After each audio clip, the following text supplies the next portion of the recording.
A lo largo de la historia, la mafia ha sido un tema banal, que en parte gracias a películas como El Padrino, Uno de los Nuestros, o famosas series de televisión como Los Soprano, ha sido romantizada e idealizada por parte de la sociedad que no la ha vivido de cerca.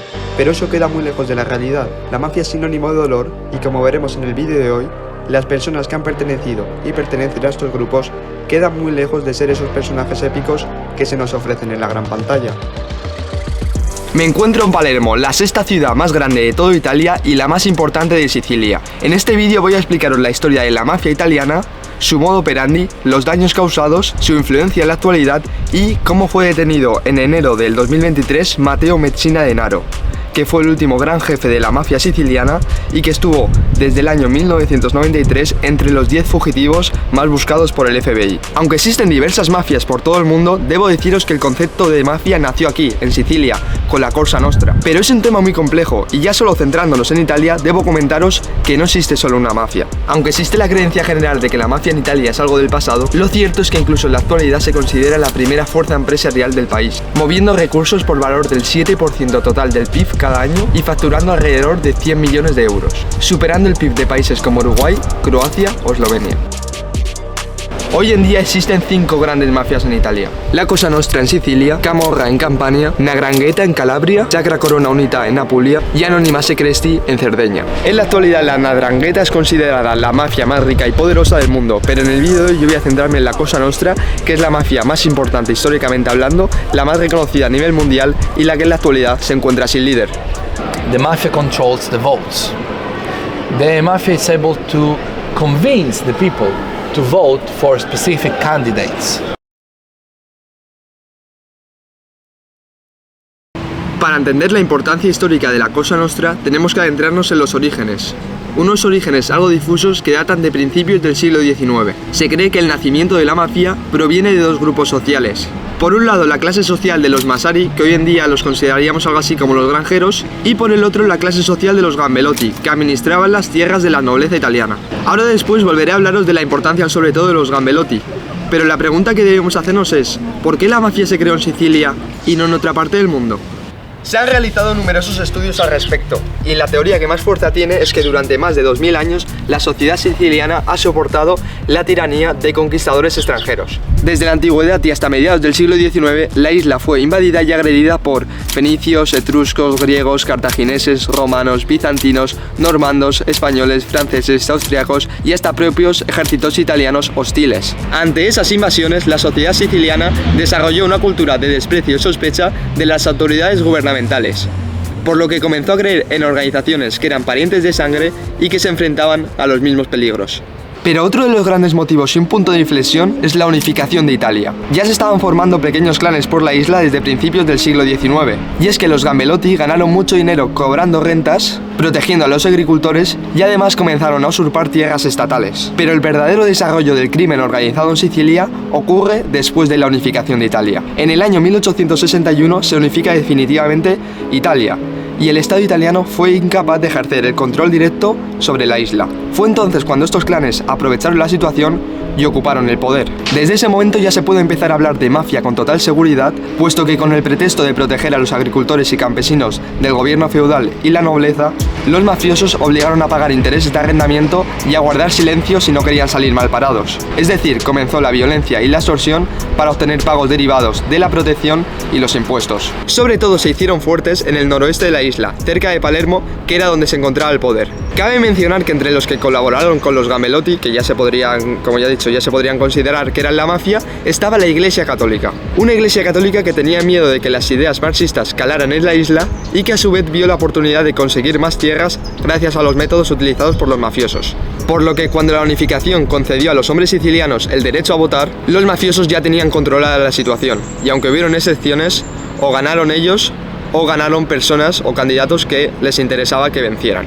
A finales del siglo XIX se arrestó a algunos miembros de los clanes de Sicilia, pero durante la Primera Guerra Mundial la influencia de la Cosa Nostra volvió a aumentar enormemente. Durante el conflicto la cantidad de desertores que hubo en la isla fue numerosa, y eso provocó que muchos o se fueran de la isla o tuvieran que vivir clandestinamente de los robos. Y eso a su vez también provocó que los terratenientes recurrieran a la mafia en vez de a las asociaciones gubernamentales para proteger sus tierras. Asimismo, al término del conflicto, muchos jóvenes volvieron a la isla y al ver que las promesas que había hecho el gobierno no se cumplían, decidieron meterse en la mafia. Ya queda poco para adentrarnos en esa época en la que verdaderamente la mafia siciliana tuvo relevancia, tuvo importancia, pero lo cierto es que durante el fascismo se inició una dura campaña contra la Cosa Nostra. Hubieron numerosos arrestos, incluso de personas importantes, y una parte de la mafia siciliana tuvo que emigrar a Estados Unidos, donde se comenzó a crear la Cosa Nostra estadounidense. En concreto, Cesare Mori fue la persona que más se involucró en este asunto, pero lo cierto es que se quedó muy lejos de derrotar a la mafia.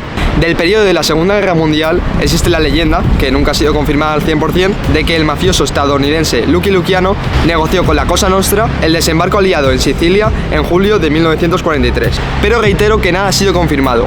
En cambio, lo que sí que pasó fue el saqueo de Palermo. Este es el término utilizado para explicar el auge de la construcción que ocurrió desde la década de 1950 hasta mediados de la década de 1960. Y con esto os preguntaréis, bueno, después de la Segunda Guerra Mundial se hicieron construcciones masivas en muchas ciudades europeas porque muchas estaban completamente destrozadas. ¿Qué diferencia hay entre Palermo y el resto de ciudades y por qué se llama saqueo de Palermo? Pues venid conmigo que ahora os lo explico. Pero antes debo deciros que una de las cosas que más me está llamando la atención mientras callejeo por las calles de Palermo es la gran cantidad de coches que tienen el seguro esa cosita ahí verde que veis, es un seguro que tiene el volante para que no le roben, y la verdad es que me ha llamado la atención porque es algo que no había visto en España, o había visto alguna vez pero muy esporádicamente, y aquí es bastante habitual que muchos de los coches lo tengan.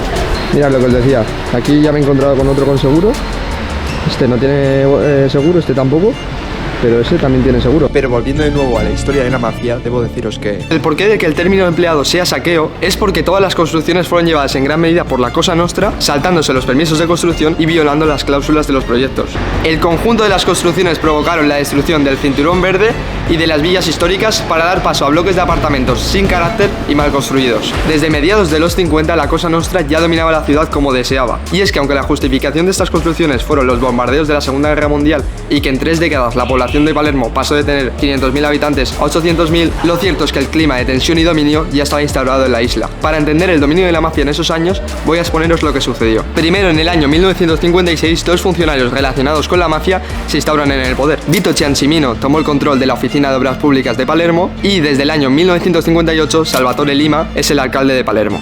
De hecho, quedaros con este nombre porque no es la última vez que aparece relacionado con la mafia. Más tarde, entre 1959 y 1963, alrededor del 80% de los permisos de construcción se otorgaron solo a 5 personas y ninguna de ellas representaba a importantes empresas constructoras, por lo que casi con total seguridad eran testaferros de la mafia. Todo esto que os estoy contando se realiza en un clima de tensión en el que las empresas constructoras ajenas de la mafia no pueden decir nada porque si no saldrían mal paradas. Y por último, atemorizaron a la población, ya que los mafiosos se ahuyentaron a cualquiera que se atreviera a cuestionar de que alguna construcción era ilegal. Por si todo esto fuera poco, en el año 1957 se reunieron en el edificio que tengo aquí, justo a mis espaldas, el Hotel Grand Dupont, mafiosos estadounidenses y mafiosos sicilianos, para celebrar una de las primeras reuniones de la Comisión de la Mafia Siciliana y organizar el tráfico de drogas hacia América del Norte. Se empezaban a ver las diferencias entre las distintas familias de la Cosa Nostra y por eso se creó la comisión para solucionar los problemas internamente. Pero lo cierto es que la comisión no solucionó el primer gran problema interno y con esto llegamos a la primera guerra de la mafia. Esta disputa duró muy poco, entre el 1962 y el 1963, pero para entenderlo antes debo explicaros cómo está organizada jerárquicamente la Cosa Nostra. La Cosa Nostra, como la mayoría de las mafias, está compuesta por distintas familias, que se constituyen jerárquicamente en rangos y que o bien dominan una zona geográfica en concreto, o un pueblo o barrios de grandes ciudades. En la parte más alta encontramos al capo di tutti capi, que la traducción literaria al español sería como el jefe de todos los jefes. Aunque teóricamente la mafia siciliana no es una persona sola, sino que es una asociación de distintos capos, lo cierto es que después hemos visto en la práctica que sí que ha habido una lucha de poder bastante clara por ver cuál era la persona con más poder dentro de la Cosa Nostra. Después, un escalón por debajo, encontramos al Don, que es el jefe de la familia y el encargado de tomar las decisiones de la misma. Posteriormente, un poquito más hacia abajo, encontramos el Sottocapo, que es la mano derecha militar del Don y el subjefe de la familia. Normalmente es el posterior sucesor de la familia. Ya más abajo encontramos al Consigliere, que es el asesor del Don, el Caporegime, que es el que dirige a un régimen, que es un conjunto de soldados, y en el rango más bajo encontramos a los soldados, que la principal característica que tienen es que solo pueden ser o sicilianos o descendientes de sicilianos. Evidentemente existen más distinciones dentro de cada rango, pero considero que estas son las necesarias para entender el funcionamiento de la Cosa Nostra a lo largo de la historia. Volviendo a la primera guerra de la mafia, comentaros que fue desencadenada a causa de una partida de heroína. En febrero de 1962, los hermanos Angelo y Salvatore La Barbera enviaron un cargamento de heroína desde Egipto hasta América. Para que todo transcurriera con normalidad, el cargamento lo acompañó un hombre de honor como Calcedonio de Pisa. Pero los mafiosos de Brooklyn, que recibieron la droga, descubrieron que los fardos no contenían la cantidad pactada. Entonces, para solucionar el problema, se convocó una reunión de la comisión de la mafia. Di Pisa fue absuelto de la acusación de haberse apropiado con una parte de la heroína, y esto no dejó satisfecho a los hermanos Barbera, puesto que entonces quedaban ellos como culpables, que no habían puesto toda la droga necesaria y que ellos eran los estafadores. El 26 de diciembre de 1962, Di Pisa fue asesinado justo aquí, en la plaza Príncipe di Camporeale. Imagino que todos estaréis pensando que los culpables de este asesinato fueron la familia La Barbera. Pero según las declaraciones vertidas en el año 1984 por Tommaso Buscetta, persona de importancia de la que os hablaré más tarde, que es de relevancia trascendental en la historia de la mafia siciliana, Di Pisa fue asesinado por orden del capo Michele Cavataio, ya que a posteriori se supo que lo hizo para hacer recaer la culpa sobre los hermanos La Barbera y así generar un conflicto entre familias. Y vaya si lo consiguió. En enero de 1963, en respuesta al asesinato de Di Pisa, comenzaron las represalias. Salvatore La Barbera fue secuestrado y asesinado por la familia Greco. Para vengar a su hermano, Angelo La Barbera decidió continuar el conflicto junto con su nuevo aliado, Pietro Torretta, que era el capo de la familia Uditore. Y el 13 de febrero, un Alfa Romeo Giulietta lleno de explosivos implosionó en la casa donde vivía Salvatore Greco, el don de la familia Greco. Salvatore Greco respondió y sus sicarios dejaron gravemente herido a Angelo La Barbera en Milán, algo que provocó que fuera detenido por la policía. Eso tuvo unas consecuencias inmediatas, y es que su sitio fue ocupado por Pietro Torretta y por el creador de todo el conflicto, Michele Cavataio. Estos dos juntos continuaron el conflicto contra el clan Greco. Esta primera guerra de la mafia se dio por finalizada con la masacre de Siaculli, que sucedió el 30 de junio de 1963. El acto fue que un Alfa Romeo lleno de explosivos estaba abandonado a las afueras de la casa del Greco, en Siaculli, que es una localidad que se encuentra en las afueras de Palermo. El coche explotó y acabó con la vida de 7 carabineros. Esto provocó un escándalo nacional y una dura reacción por parte de la Comisión Antimafia, lo que llevó a diversos arrestos de capos importantes por toda Sicilia, entre ellos el mencionado Pietro Torretta. Por su parte, Michele Cavataio sería asesinado en el año 1969 justo aquí al lado, en Viale Lazio. Esta acción pasó a la historia como la masacre de Viale Lazio y fue un ajuste de cuentas por haber provocado la primera guerra de la mafia.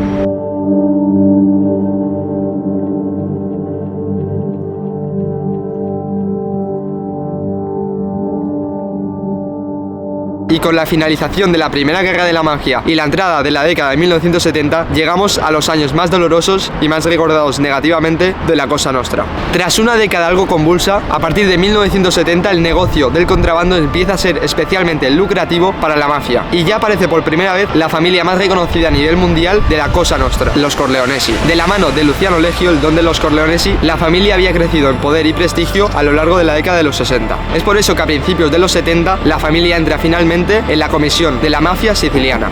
Y no solo entró, sino que Leggio inició una campaña para dominar la Cosa Nostra y hacerse con el tráfico de narcóticos. Y en estos momentos en los que la familia Corleonesi intentaba hacerse con el poder general de toda la Cosa Nostra, fue cuando se creó el clan Corleone. El conocido clan Corleone es una facción de dentro de la Cosa Nostra, llamada así porque sus líderes más importantes procedían de la familia Corleone. No obstante, el clan no solo estaba formado por la familia Corleone, sino que también estaba formado por otras familias que apoyaron a los líderes de la familia Corleone. Lugio, al poco tiempo, empezó a dirigir la comisión junto con Gaetano Badalamenti y Stefano Bontate, pero fue condenado a cadena perpetua en 1974 por diversos asesinatos que había cometido a lo largo de su vida. Desde ese momento se empieza a desencadenar una gran lucha dentro de la mafia por ver quién salía con el poder de la Cosa Nostra. Todo esto nos llevaría a la Segunda Guerra de la Mafia, que fue mucho más dañina y sangrienta que la primera. Pero antes de adentrarnos en la Segunda Guerra de la Mafia, debo explicaros un poco del contexto, en qué situación llegaba cada bando y quién formaba cada bando.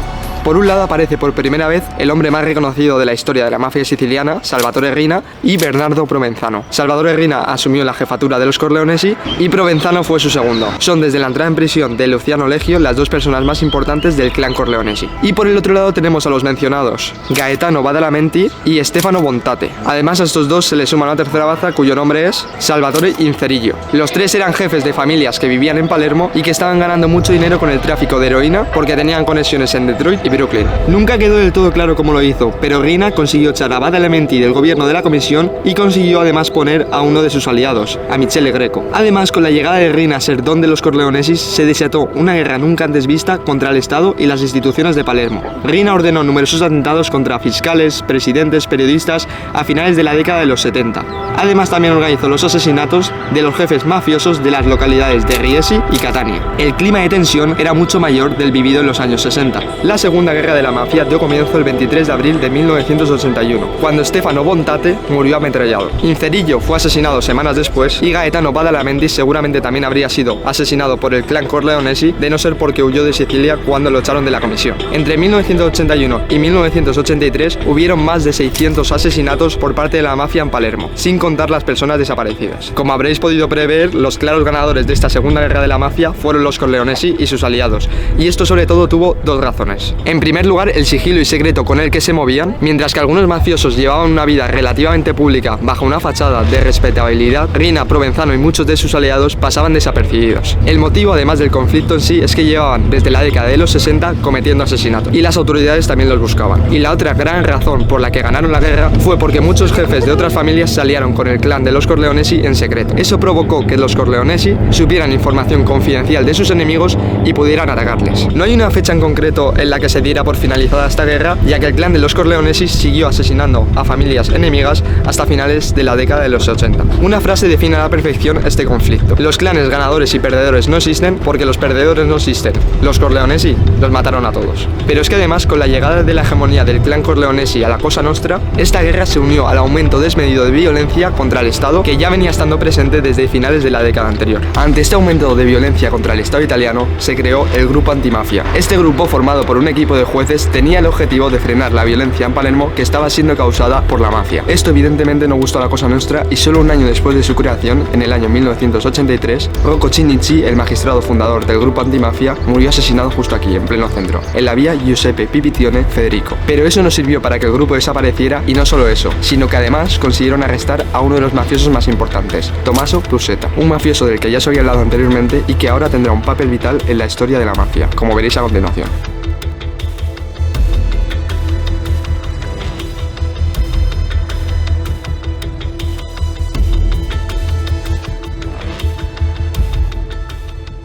Me he venido a este parque, que es muy próximo al siguiente lugar que os voy a enseñar, para explicaros que Tommaso Brusetta huyó a Estados Unidos al término de la Primera Guerra de la Mafia, pero fue detenido 4 años después en Brasil. Cuando sabía que iba a tener que volver a Italia, intentó suicidarse, pero no lo consiguió. Fue entonces cuando Brusetta pasó a tener un papel brutal en la lucha contra la mafia. En el año 1984 volvió a Italia y pidió reunirse con el juez Giovanni Falcone, que formaba parte del Grupo Antimafia. Esto significaba que Brusetta pidió colaborar con la justicia, algo que la Cosa Nostra significaba inevitablemente una traición punible de muerte. Mucho se ha escrito y se ha dicho sobre la decisión de Brusetta de dar la espalda a la Cosa Nostra, pero lo cierto es que, a pesar de que fue clave para los siguientes acontecimientos, Brusetta jamás se arrepintió de los crímenes que había cometido. Además, otro de los motivos es que, como formaba parte de la facción perdedora de la Segunda Guerra de la Mafia, los Corleonesi, como no podían matarlo a él porque estaba fuera de Italia, habían asesinado a 11 familiares suyos, incluidos 2 hijos que nada tenían que ver con la Cosa Nostra. Además, según relató en alguna ocasión, no solo se trataba de una venganza personal contra los Corleonesi, sino que quería hacer caer al clan Corleone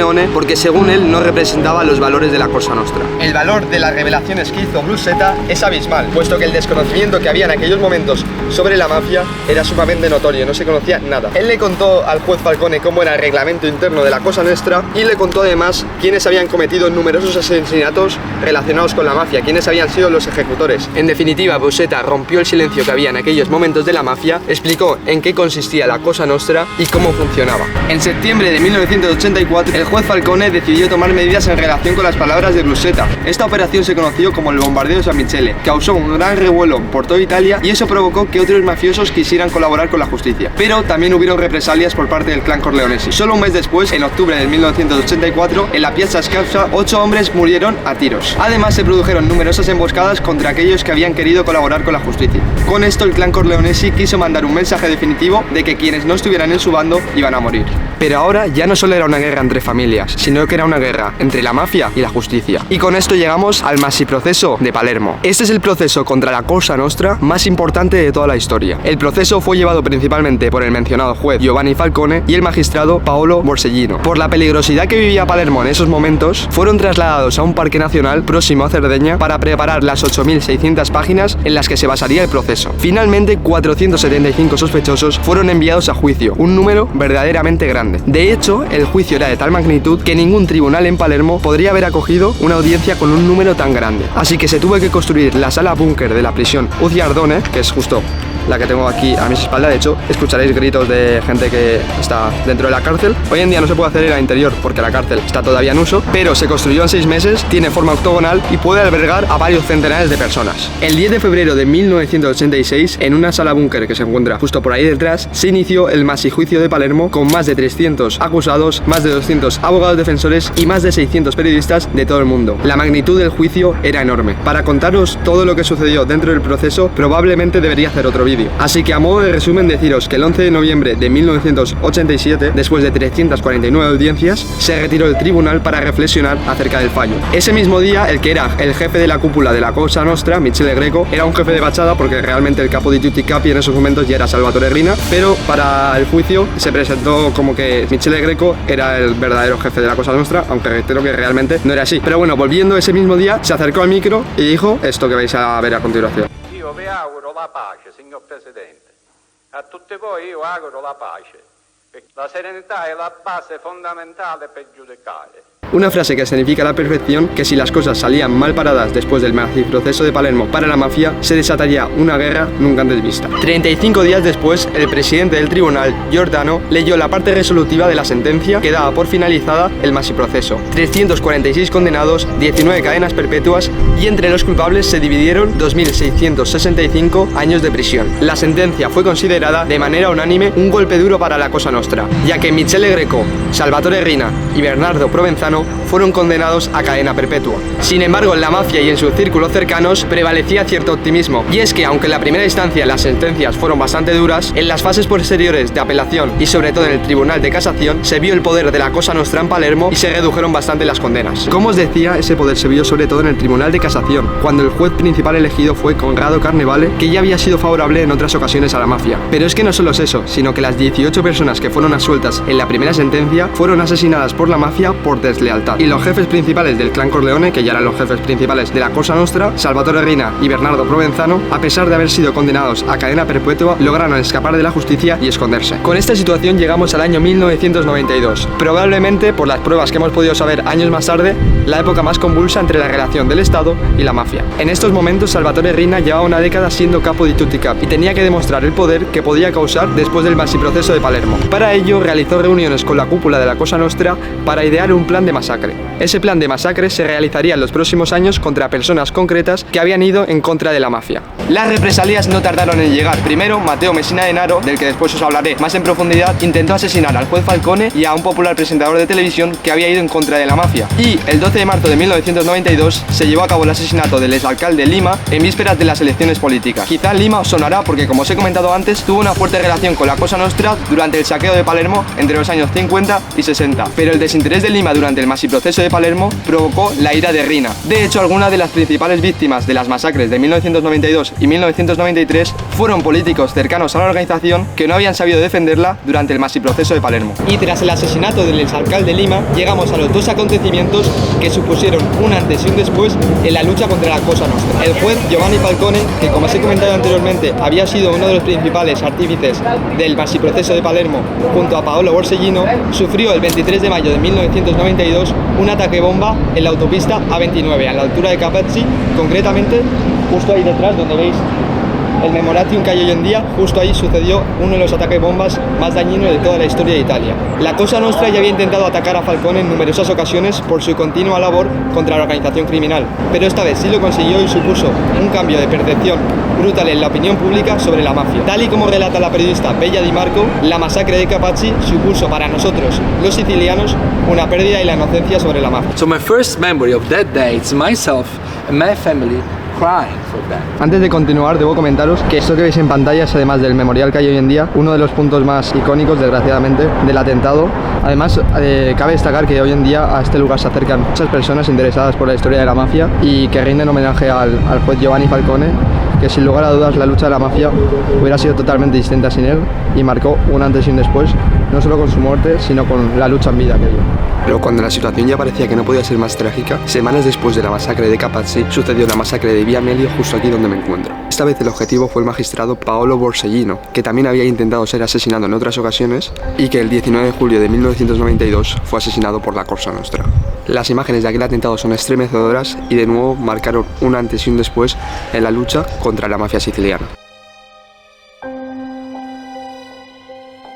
Pero si teóricamente había negociaciones entre el Estado y la mafia, ¿por qué la mafia asesinaba a personajes públicos? Pues el motivo del asesinato principalmente de Paolo Borsellino es que en las últimas entrevistas que había realizado había evidenciado fuertes relaciones entre la mafia y el Estado. De hecho, su propio hermano, tras su muerte, habló de las dificultades que había tenido a la hora de tratar las investigaciones sobre la mafia. Y otra jueza que también estaba participando en el caso, Alessandra Bonaventura Giuna, cree que Paolo Borsellino fue asesinado porque obstaculizaba las negociaciones entre la mafia y el Estado. Estos dos atentados cambiaron la percepción de los palermitanos e hicieron que más de 10.000 personas acudieran al funeral de Paolo Borsellino al grito "fuera la mafia del Estado". Ante esto, el Estado italiano se vio obligado a lanzar la operación Vísperas Sicilianas, en la que más de 7.000 militares fueron enviados a Sicilia. La Cosa Nostra realizó nuevos ataques a finales de 1992, pero el 15 de enero de 1993 se realizó la operación Belva, en la que se detuvo al jefe de todos los jefes, Salvatore Riina. Fue una operación tremendamente compleja, ya que el líder absoluto de la Cosa Nostra había estado prófugo desde el año 1969. Riina salió ese día de la casa que veis ahí justo detrás, la 54 de la Vía Bernini, con su chofer, pero no fue ahí donde fue interceptado. Riina fue el líder absoluto de la mafia siciliana desde el año 1982 y es considerado el mafioso más poderoso, peligroso y sanguinario de todos los tiempos. Este terrible personaje fue condenado a 26 cadenas perpetuas y murió en el año 2017 en la cárcel. Desde luego llama mucho la atención que durante 23 años nadie lo encontrara y que tan solo unos meses después de que la población saliera a protestar por la relación entre el Estado y la mafia, consiguieran arrestar al capo más sanguinario de la Cosa Nostra. Y más llama la atención que Riina había vivido en Palermo todo el tiempo, había tenido atención médica por su diabetes y había registrado a sus 4 hijos con los nombres reales en el hospital local. Es que incluso se supo que había visitado Venecia durante su luna de miel, algo que indignó de nuevo a la opinión pública y que muchos definieron como apatía, por no llamarlo complicidad, de las instituciones sicilianas con la Cosa Nostra. Pues en concreto la detención sucedió justo aquí donde veis, en este punto. Aquí no hay ninguna marca ni nada que lo indique, pero es la esquina de la Plaza Einstein, que es esta que tengo aquí a mis espaldas, con esta gasolinera. Antes era de otra marca, pero también había una gasolinera cuando lo detuvieron, y aquí fue donde se produjo el arresto y el final de la operación Belva.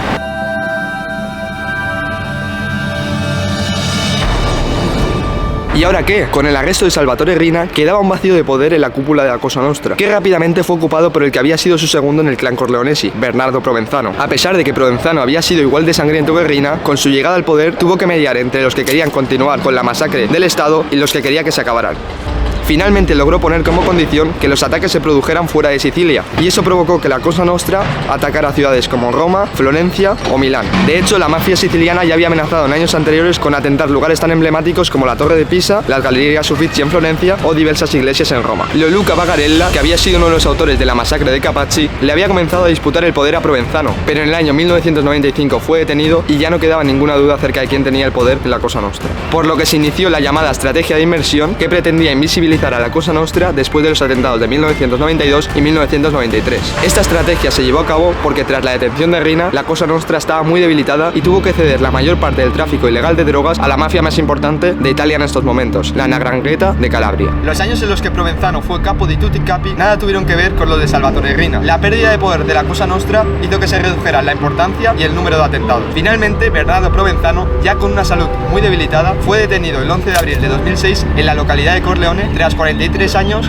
dado a la fuga. Aunque el 2006 fue un año difuso por ver quién salía con el poder dentro de la Cosa Nostra, después se ha sabido que tras Bernardo Provenzano, Salvatore Lo Piccolo fue el capo di tutti capi hasta el 5 de noviembre del año 2007. Y con esto llegamos al que ha sido a día de hoy el último gran capo de la Cosa Nostra, Matteo Messina Denaro. Muchas veces pensamos que la mafia siciliana y en general la italiana son cosas del pasado, pero lo cierto es que este hombre, que fue clave en las masacres de 1992 y 1993, fue arrestado el año pasado, concreto el 16 de enero de 2023, saliendo de la una clínica que tengo aquí justo a mis espaldas. Denaro perteneció a la lista de los 10 fugitivos más buscados por el FBI desde el año 1993 hasta 2023, y tras el arresto de Riina formó parte de la vertiente que quería seguir con las masacres. En cambio, a lo largo de su etapa como líder de la Cosa Nostra no se produjeron muchos atentados y siguió la línea que había marcado años antes Bernardo Provenzano. Aunque por el momento muchas cosas son suposiciones, lo que sí que se está investigando es la fuerte relación que tuvo Matteo Messina Denaro con la clase política de Palermo y de Sicilia en general. Algo que podría explicar cómo estuvo durante 20 años entre los 10 fugitivos más buscados por el FBI y pudo acudir a lugares tan importantes como el estadio Renzo Barbera,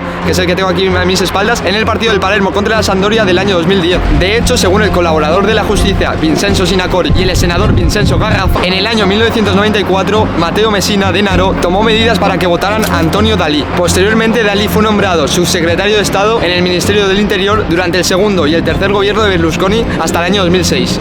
Otro argumento que expone la relación de Denaro con el poder es la denuncia que puso el mariscal jefe de los Carabinieri, Saverio Masi, ante la Fiscalía de Palermo contra sus superiores. El motivo fue que cuando identificó a Denaro en una de las calles de Palermo, le comentó a los superiores sobre qué hacer y estos le ordenaron que dejara las investigaciones. Matteo Messina Denaro probablemente no fue tan sangriento como lo fue Salvatore Riina, pero supo rodearse de personas que lo protegían y someter a la clase política y a los empresarios de Sicilia. Y hablando de someter, una de las formas de extorsión más utilizadas por la mafia siciliana es el pizzo. Y os preguntaréis, ¿qué es el pizzo? Pues el pizzo no es otra cosa que un dinero que cobraba la mafia a los comerciantes a cambio, teóricamente, de protección. Esta forma de extorsión nació a partir de la segunda mitad del siglo XIX y se cree que se ha expandido por otras mafias de Italia, pero siempre ha sido seña característica de la mafia siciliana. Pizzo is some money the shops are paying to the mafia. Y os preguntaréis, ¿entonces por qué hay comerciantes que lo pagan? Pues uno de los motivos es porque el dinero a pagar es muy poco, son 50 o 100 euros mensuales. If I charge you 500, the first month you pay because you are scared. The second month it's already difficult for you. The third month you cannot pay anymore. What you do, you close down shop, you go elsewhere, or you call the police. They don't want you to do that, because the final goal of Pizzo is not the money.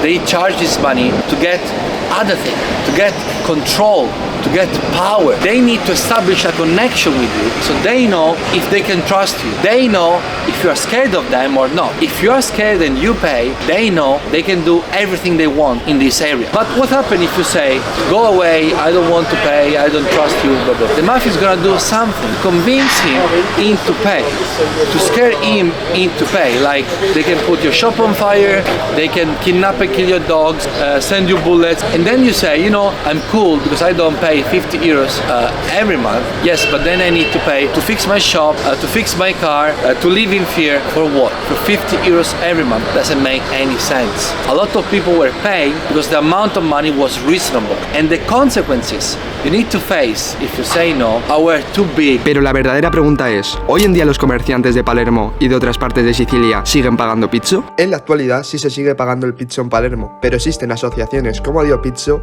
que poco a poco van luchando y consiguiendo que menos establecimientos paguen el pizzo. Si viajáis a Palermo, los comercios que tengan estas etiquetas significa que no pagan pizzo. Toda esta lucha contra el pizzo viene de los años 90, cuando valientes comerciantes de la localidad siciliana de Capo d'Orlando crearon la primera asociación contra el fraude en los años 90 en Italia. Además, uno de los primeros en negarse a pagar el pizzo fue Libero Gracchi, un hombre de negocios de Palermo. Libero no solo se negó, sino que el 10 de enero de 1991 escribió una carta al periódico local La Giornale de Sicilia. Esta carta fue publicada en una de las páginas principales del diario y causó un gran revuelo. Eso provocó que menos de un año después fuera asesinado a tiros justo aquí, en la vía Vittorio Fieri. Ningún testigo se atrevió a declarar por miedo, pero miles de personas salieron a manifestarse a las calles de Palermo. ¿Y ahora qué? El futuro de la mafia siciliana es incierto. Tras el arresto de Matteo Messina Denaro, no se sabe a ciencia cierta quién es el nuevo líder ni si lo hay. Y lo que tampoco se sabe es el poder real que tiene la Cosa Nostra en la actualidad. We are now probably in the weakest moment of mafia. Pero lo cierto es que aún queda mucho por hacer. All the politicians are officially against the mafia until they are in jail for mafia. Sometimes it's the mafia offering the votes, sometimes it's the politician asking the mafia people to look around for votes. And we have many examples of politicians controlled by the mafia. How do you think the mafia people go around to convince regular people to vote for candidates. Tomorrow we have election, you should vote for my candidate. Since you pay pizzo, I know you're gonna listen to me. Why? If you pay because you're scared of the consequences, you're scared of me, or because maybe you need to make a favor to me. That's why they charge a little bit of money. They don't care about the money. They want to have the control that can be used for this occasion. From 50 euros, they are able to control your vote. And if you multiply this with a lot of shops, you have a lot of votes. Then you go to the candidate and you say, do you need 1,000 votes in this area? Yes, of course. Okay. Once you're gonna be elected, thanks to my vote, you're gonna do this and this. You see how from the pizzo, from 50 euros, they're able to influence the politicians. La Cosa Nostra es sinónimo de dolor y crueldad. A lo largo de la historia ha causado miles de muertes que aún se sienten cuando se recorre las calles de Palermo. En la actualidad es complicado esclarecer el poder que tiene la mafia siciliana y el daño que aún puede causar. Por el bien de todos, lo idóneo sería que la organización desapareciera, pero mucho me temo que la organización ya lleva años instaurada en el poder. Solo os voy a decir que la novia del actual alcalde de Palermo, Roberto Lagalla, es María Paola Ferro, sobrina de Antonio Ferro, destacado jefe de la mafia de Agrigento, considerado el patriarca de un clan Canicati, vinculado a los Corleonesi. Además, su candidatura fue apoyada por Salvatore Cuffaro, que fue presidente de la región de Sicilia desde el año 2001 hasta 2008 y que fue condenado por ser cómplice de la Cosa Nostra. Una frase escenifica la situación actual. La política y la mafia son dos potencias que viven bajo el control de un mismo territorio, o van a la guerra o se ponen de acuerdo.